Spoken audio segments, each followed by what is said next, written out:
साईं राम सभी साईं भक्तों को। आई होप सब स्वस्थ होंगे, मस्त होंगे, श्री साईं बाबा की भक्ति में व्यस्त होंगे। आज मैं आप सब लोगों के साथ अपना एक बाबा का ऐसा अनुभव साझा करना चाहती हूँ जो मेरे जीवन का सबसे अनमोल पल बन गया और वो मेरे दिल के बहुत करीब है। तो शुरू करती हूँ। बात 2 साल पहले की है। नवरात्रि का समय था।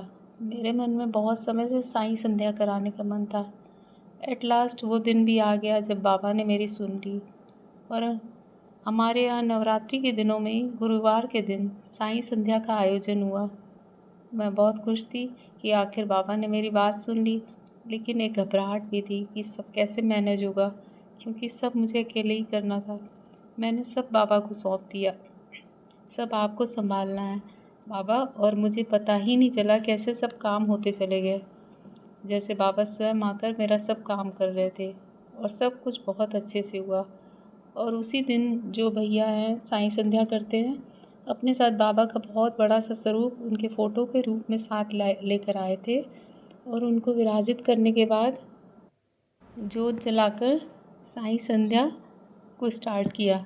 जब हमारे यहाँ घर बाबा आए तो ऐसे लगा मानो श्री साईं बाबा स्वयं ही आ गए हों।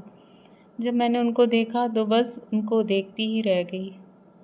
और क्या बताऊं, मेरी आंखों में आंसू थे। मेरी नज़रें उनके स्वरूप से हट ही नहीं रही थी। मेरे जैसे गला जैसे बंद गया हो। उनके उस स्वरूप से सफ़ेद रोशनी सी निकल रही थी। और मैं सब लोग उनको देख रहे थे, जैसे बाबा सबको ही दर्शन दे रहे हों। और एक लीला बाबा ने और की। गुरुवार के दिन भैया मंदिर में 7 बजे से बाबा की भजन संध्या करते थे, लेकिन उस दिन किसी कारणवश वो कैंसिल हो गई। फिर क्या था, और समय मिल गया। असली लीला तो अब शुरू होती है। शाम को जब वो भैया जा रहे थे तो बाबा के सामने जोत चल रही थी, तो उन्होंने कहा बाबा को मैं सुबह आकर ले जाऊंगा। मेरे अंदर तो एक खुशी की लहर दौड़ गई कि बाबा मेरे घर ही रहेंगे।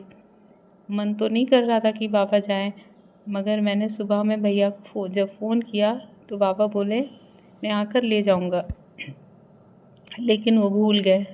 हमें अंदर से तो बहुत खुशी हो रही थी कि बाबा हमारे साथ रहेंगे। फिर क्या था, फिर 2 महीने बीत गए, पर जब उनका कोई प्रोग्राम कहीं फिक्स हुआ तो वो भैया को याद आया कि मैं तो बाबा को लाया ही नहीं, क्योंकि वो जहाँ पर भी साईं संध्या करते हैं तो बाबा का स्वरूप लेकर जाते हैं।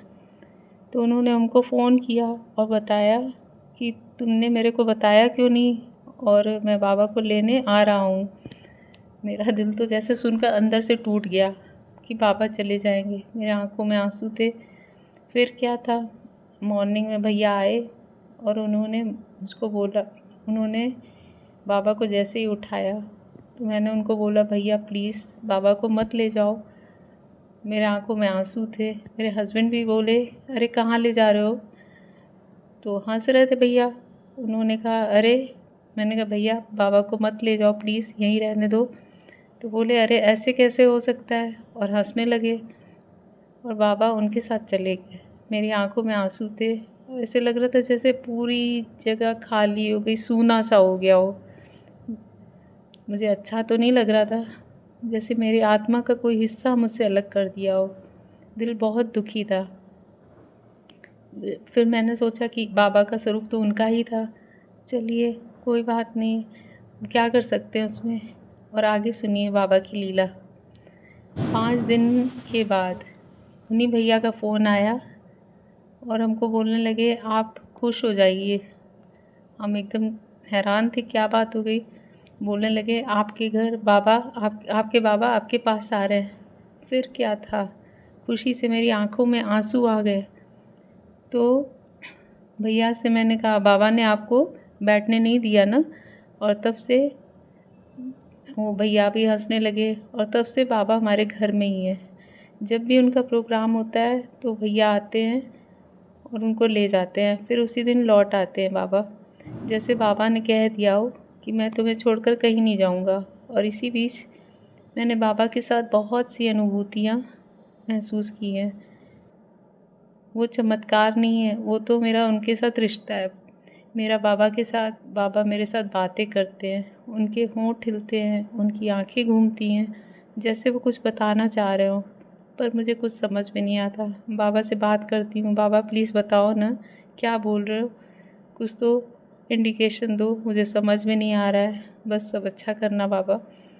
पता नहीं वो क्या कहना चाहते हैं, पर एक भाव आता है दिल में, जैसे मेरे बाबा मुझसे बातें कर रहे हो। बाबा तो मेरे साथ, मेरे दिल में, मेरे घर में है, और वो अपने बच्चों की बातें सुनते हैं।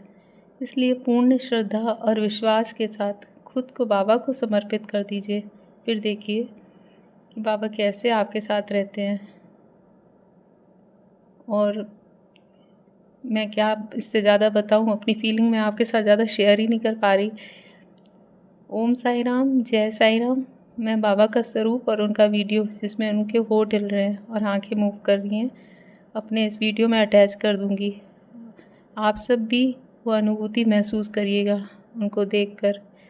और कैसा लगा अनुभव हमें कमेंट सेक्शन में ज़रूर बताइएगा। ओम साई राम, जय साई राम।